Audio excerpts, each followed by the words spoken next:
Until now, we saw how Yo invites Jinwoo to a restaurant and invites him to join his guild. In return, Yo promises to give Jinwoo 30 billion before the mission even starts. However, Jinwoo finds the offer a bit low, so he declines and leaves. When Jinwoo is completing his daily tasks at home, he notices that his extra exercise is also being recorded in the system. In the end, he receives a notification about winning a dungeon rank and realizes he has won an S-rank dungeon. If he wins the dungeon, he will receive the elixir of life, which can cure any disease. Facing various challenges, he defeats the guardian of that dungeon. Moving forward, we see Jinwoo thinking about the elixir of life in the hospital. He considers using it to cure his mom's disease but realizes he needs 3 ingredients, and he doesn't have any of them. He knows where to find them, but entering the castle without being strong enough would lead to suicide. Thus, he decides to level up and meets Yo in a cafe, accepting his offer. Yo is surprised, but Jinwoo offers to help him complete his 19th S-rank mission, on the condition that they go together and defeat the dungeons, even his boss. But to enter the rank dungeons, our team should have at least 8 members in the party. Then we can hire those individuals like Ha Jin-sun used to. Isn't this risky? Consider it this way, if only the 2 of us go inside those 19 red dungeons, we can clear them without any hassle, and a team capable of clearing all missions in 19 missions without injury. Don't you think that's impressive enough to impress your father? If you've understood how to impress your father, let's go. I'll handle the arrangements for the boss, other members, and gates. Here we see them planning and then running through the cha, and suddenly she notices someone secretly watching her.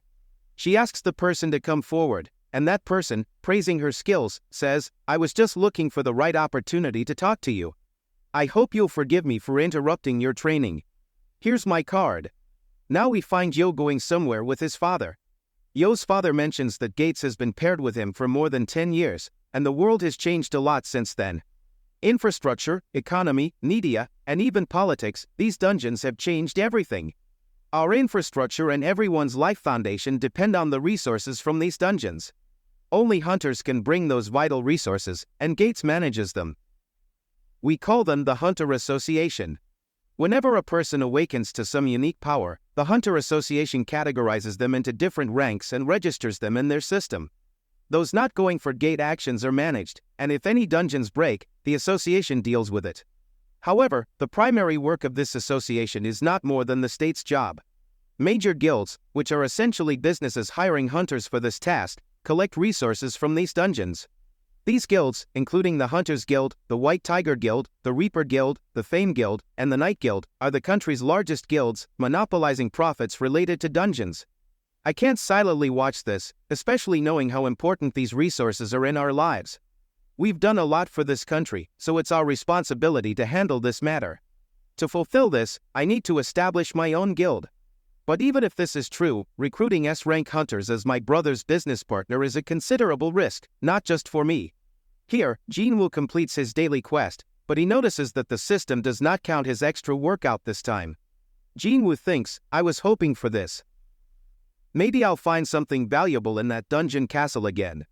Then Jinwoo sees a random box, and he gets bingo from it. But Jinwoo becomes upset when he checks his stats and sees that he won't gain anything significant from these 3 points.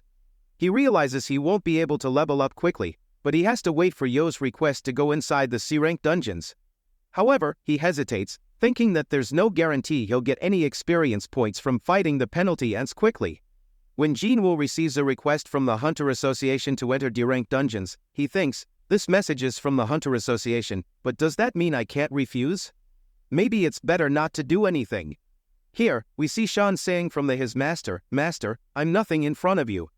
I'm not ready to fight you. It's embarrassing to think that I believed I could beat you.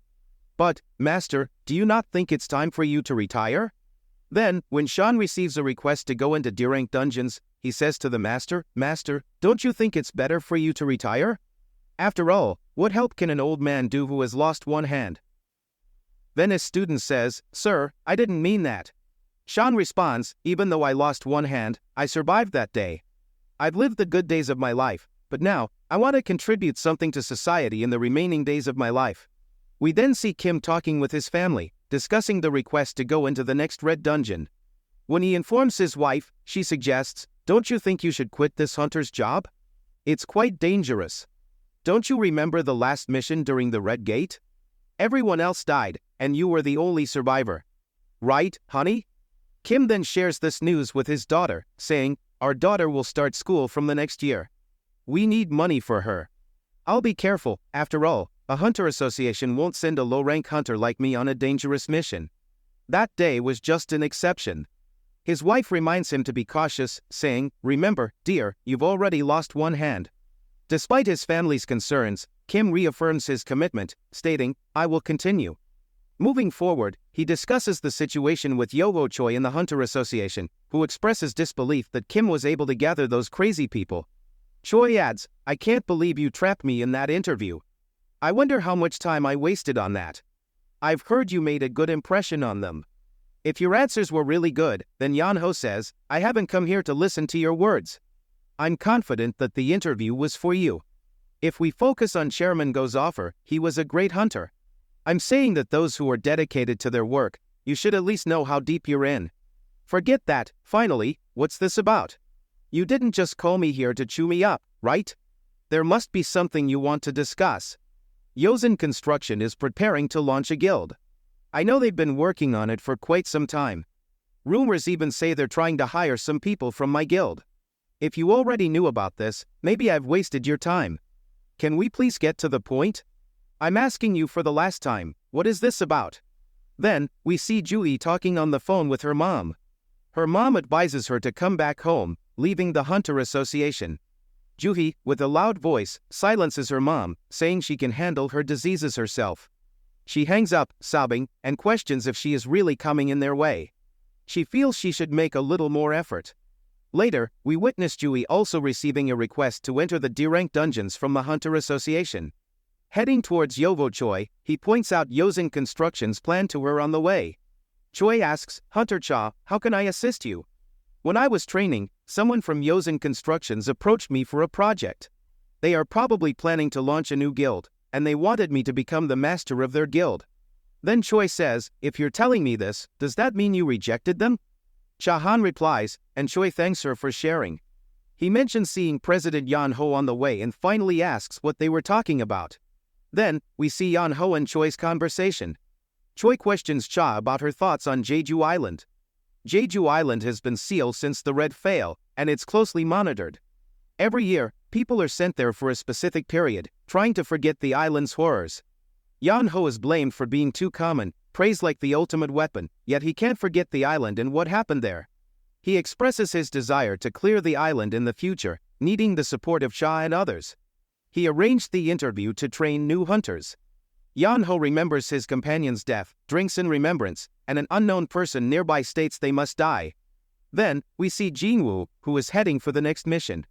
Then his sister says, "I can't believe you're the same person who used to come wounded from every gate, taking weeks to recover. It seems you're working on training." Jinwoo replies, "Whatever it is, I've started earning a good income."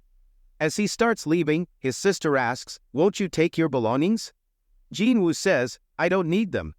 While Sean goes away, he thinks, "I haven't upgraded my physical power, which means my sword can't defeat any magical beasts.